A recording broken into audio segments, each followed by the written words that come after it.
കത്തോലിക്ക സഭയ്ക്ക് ഇന്ത്യയിൽ 7 ലക്ഷം കോടി ഹെക്ടർ ഭൂമി ഉണ്ടെന്നാണ് ഓർഗനൈസർ വാരിക പറയുന്നത്. ആ ലേഖനം ഇപ്പോൾ ഓർഗനൈസറുടെ വെബ്സൈറ്റിൽ നിന്ന് പിൻവലിച്ചു.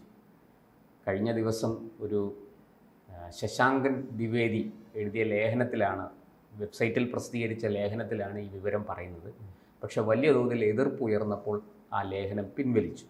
എന്താണ് അതിൻ്റെ വിശദാംശങ്ങൾ? ഈ ഓർഗനൈസർ RSSന്റെ മുഖപത്രമായി അറിയപ്പെടുന്നതാണല്ലോ. അതെ, ഇത് എന്തായാലും അതിൻ്റെ എല്ലാ ലേഖനങ്ങളും ഇന്ത്യ മുഴുവൻ വായിക്കുന്ന ഒരു ഓർഗനൈസറാണ്, ഒരു മാസികയാണ്, അദ്ദേഹത്തിൻ്റെ ഓൺലൈൻ മാസികയാണ് ഓർഗനൈസർ. പക്ഷേ ഇപ്പോൾ ഇത് എന്തായാലും ഇന്ത്യ മുഴുവൻ അറിയാമെങ്കിലും ഇതിലെ ഏറ്റവും കൂടുതൽ ഒരു വരി പോലും ഇടാതെ വായിക്കുന്നത് ഏതാണ്? കേരളത്തിലെ മാധ്യമങ്ങളാണ്. പ്രത്യേകിച്ച് എമ്പുരാനുമായി ബന്ധപ്പെട്ട് വലിയ വിവാദങ്ങൾ ഉണ്ടാകുമ്പോൾ എനിക്ക് തോന്നുന്നു എല്ലാ റിപ്പോർട്ടർമാരും രാവിലെ തന്നെ ഈ ഓർഗനൈസർ നോക്കിയിട്ടാണ് തുറന്നത്. ഓർഗനൈസറിന്റെ വെബ്സൈറ്റിൽ കയറി വായിച്ചതിന് ശേഷമാണ് വായിച്ചത്. അവരുടെ രാവിലത്തെ പ്രഭാത കൃത്യങ്ങളിലേക്ക് പോലും കിടക്കുന്നത്. ആ സമയത്താണ് ഈ പ്രത്യേകിച്ച് മുനമ്പ വിഷയമെല്ലാം കത്തി നിൽക്കുമ്പോഴാണ് ഈ ഇങ്ങനെ നിയമ ഭേദഗതി. അപ്പൊ ഇങ്ങനെ ഒരു വിഷയം വന്നിരിക്കുന്നത്. കത്തോലിക്ക സഭയാണ് ഏറ്റവും വലിയ ഭൂവുടമ എന്നാണ് ഇതിൽ പറഞ്ഞിരിക്കുന്നത്. പക്ഷെ ഇതിൽ ആരെഴുതിയാലും ഈ സമയം അവർ ശ്രദ്ധിക്കേണ്ടിയിരുന്നു. കാരണം അല്ലേ, മറ്റൊരു പ്രത്യേകിച്ച് കേരളത്തിൽ ഞാൻ തുടക്കം സൂചിപ്പിച്ചതുപോലെ തന്നെ വലിയ രീതിയിൽ ശ്രദ്ധിക്കപ്പെടുന്നുണ്ട്. അത് അവർക്ക് തന്നെ അറിയാമെന്ന് തോന്നുന്നു അല്ലേ? കേരളത്തിൽ ഇത് വലിയ രീതിയിൽ ചർച്ചയാകുന്നുണ്ട്. മുഴുവനും ഈ കാര്യം കാരണം എമ്പുരാനുമായി ബന്ധപ്പെട്ട് ഈ അല്ലെങ്കിൽ ഒരു സിനിമയുമായി ബന്ധപ്പെട്ട് ഇങ്ങനെ ഒരു വലിയ എതിർപ്പ് ഉയരുക, ഈ ഓർഗനൈസർ ഇങ്ങനെ ഒരു ലേഖനം എഴുതിയതായി എനിക്ക് മുൻപ് അറിയില്ല. കാരണം ഞാൻ കേട്ടിട്ട് പോലും ഒരു വിഷയവുമായി ബന്ധപ്പെട്ട് ഒന്നോ രണ്ടോ ലേഖനം എഴുതി. ഇത് തുടർച്ചയായി തന്നെയല്ലേ? രാവിലെ ലേഖനം വരുന്നു, വൈകുന്നേരം ലേഖനം വരുന്നു. ആദ്യം മോഹൻലാലിനെതിരെ വരുന്നു, എമ്പുരാനെതിരെ വരുന്നു, പൃഥ്വിരാജിനെതിരെ വരുന്നു, മുരളി ഗോപിക്കെതിരെ വരുന്നു, അവസാന രാജ്യവിരുദ്ധ പ്രവർത്തനവുമായി ബന്ധപ്പെട്ട് വരുന്നു. അങ്ങനെ മുഴുവനായി ആ സമയത്താണ് എന്തായാലും ഇത്തരം ഒരു ലേഖനവുമായി വന്നത്. വലിയ രീതിയിൽ പ്രതിസന്ധിയിലാക്കിയിട്ടുണ്ട്. അതിൽ പറയുന്നത് സർക്കാർ ഇതര മേഖലയിൽ ഏറ്റവും വലിയ ഭൂവുടമയാണ് കത്തോലിക്ക സഭ എന്നുമാണ് ഇതിൽ പറയുന്നത്. അവർ കുറച്ച് ഏക്കർ 7 കോടി ഹെക്ടർ ഇന്ത്യയിൽ ഉടനീളമുണ്ടെന്നും ആ രീതിയിലെല്ലാം.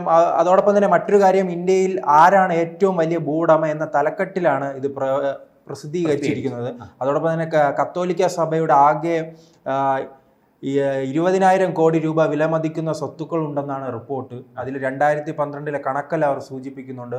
2457 ആശുപത്രികൾ, 204 മെഡിക്കൽ കോളേജുകൾ, മെഡിക്കൽ സെന്ററുകൾ, അതോടൊപ്പം തന്നെ nursing college 28 college, 5 engineering college, higher secondary school, 7000 primary സ്കൂളുകൾ, നഴ്സറി സ്കൂളുകൾ അടക്കം ഒരു വലിയ കണക്ക് അവർ സൂചിപ്പിക്കുന്നുണ്ട്. വലിയ കണക്ക് സൂചിപ്പിക്കുമ്പോഴും അതിൻ്റെ ആവശ്യം ഇപ്പോഴെന്താണ്? ഈ അല്ലെ, അവർ എന്തെങ്കിലും വാർത്ത പ്രസിദ്ധീകരിച്ചു, സംഭവം ചിലപ്പോൾ ചർച്ചയാകും. ഉത്തരേന്ത്യയിലെ മറ്റൊരു രീതിയിൽ ചർച്ചയാകുകയാണെങ്കിൽ നാം ചർച്ച ചെയ്യുന്ന കേരളത്തിൻ്റെ രീതിയിലാണ്.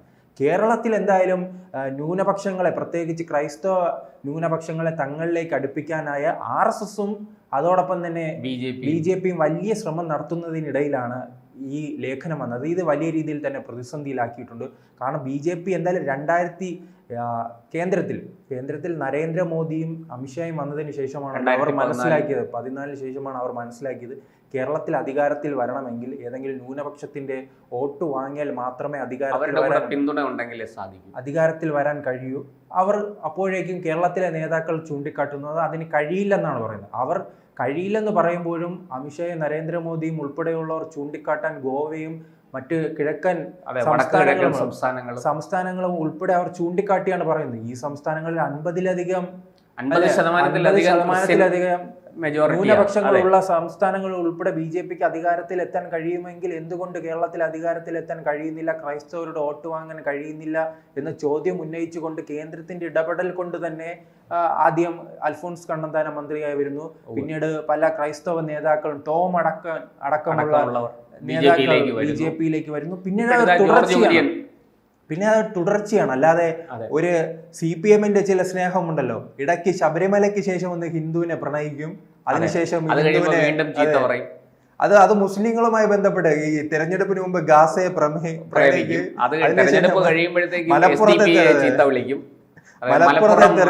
നാർക്കോട്ടിക്സിന്റെ ഹബ്ബാണെന്ന് പറയും. അങ്ങനെ എന്തായാലും BJP ചെയ്യുന്നില്ല. അവർ കൃത്യമായി തന്നെയാണ് അവരുടെ നിലപാട്, എടുത്ത നിലപാട് അതേപടി തുടർന്നു പോകുന്നുണ്ട്.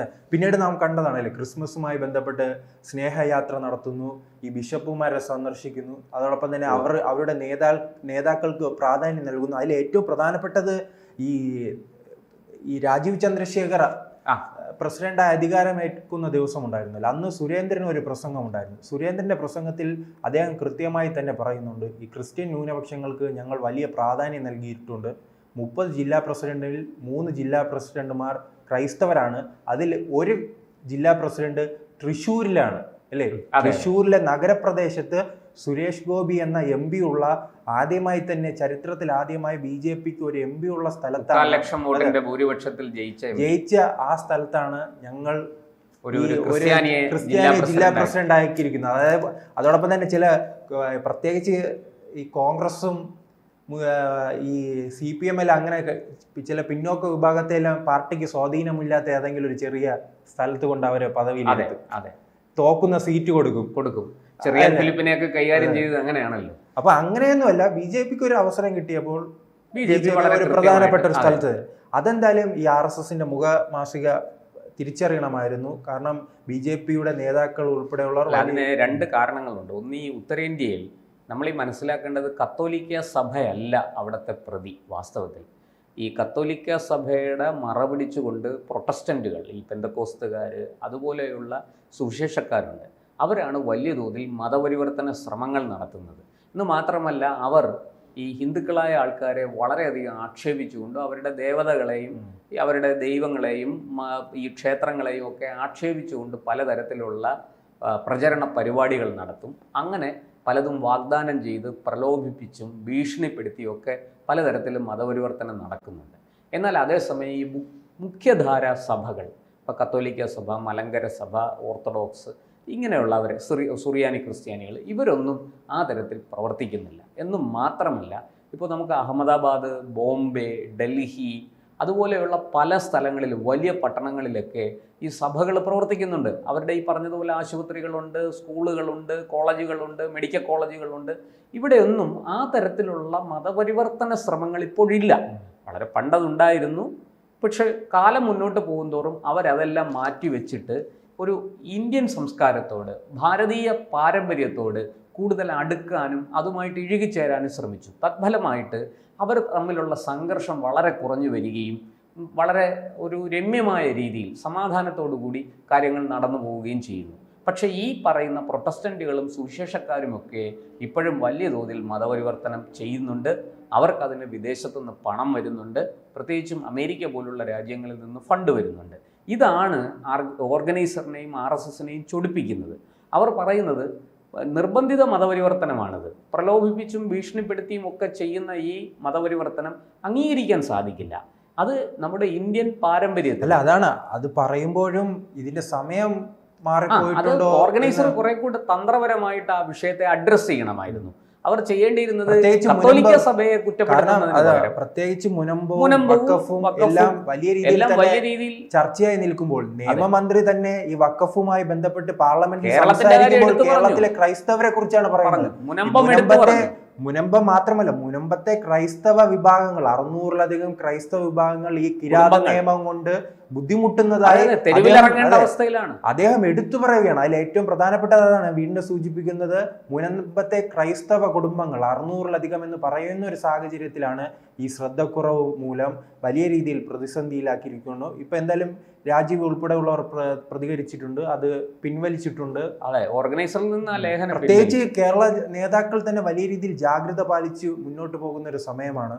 നാം തൃശ്ശൂർ തെരഞ്ഞെടുപ്പ് വന്നപ്പോൾ കണ്ടതാണ്, മണിപ്പൂരിനെ വലിയ രീതിയിൽ ചർച്ചയാക്കി. ഇപ്പോൾ മുനമ്പ വന്നപ്പോൾ കണ്ടതാണ് ജബൽപൂർ അല്ലെ, മധ്യപ്രദേശിലെ ജബൽപൂരിൽ നടന്ന ഒരു സംഭവം ഉയർത്തിക്കാട്ടി വലിയ തോന്നി. ഇന്നലെ ഞാൻ നോക്കിയപ്പോൾ മറ്റൊരു ചാനൽ ഒരു ഒറീസയിൽ എന്തോ ഒരു വാർത്തയുമായി വരുന്നുണ്ട്. അങ്ങനെ ഇന്ത്യയിൽ ഉടനീളം ഇങ്ങനെ അമേരിക്കയിൽ നടന്നാൽ പോലും സംഘപരിവാറാണോ വാർത്ത വരാനുള്ള, ക്രൈസ്തവർക്ക് നേരെ എന്തെങ്കിലും ആക്രമണം നടന്നാൽ അതുപോലും സംഘപരിവാറിന്റെ സൃഷ്ടിയാണെന്ന് പറയുന്ന അത്തരത്തിലുള്ള നരേറ്റീവ്സ് ആ സമയത്താണ് അവർക്ക് കൊടുക്കാനുള്ള ഒരു വടി ഓർഗനൈസർ നൽകിയിരിക്കുന്നത്. ഈ ശ്രദ്ധക്കുറവുകൾ മുൻപോട്ട് പരിഗണിച്ചു പോയില്ലെങ്കിൽ, തിരുത്തി പോയില്ലെങ്കിൽ വലിയ രീതിയിൽ കേരളത്തിലെ നേതാക്കളെ ആയിരിക്കും കൂടുതൽ പ്രതിസന്ധിയിലാക്കുന്നത്. തീർച്ചയായും. കൂടുതൽ വാർത്തകളും വിശേഷങ്ങളും നിങ്ങളിലേക്ക് എത്താൻ ABC മലയാളം സബ്സ്ക്രൈബ് ചെയ്യുക, ബെൽ ബട്ടണും അമർത്തുക.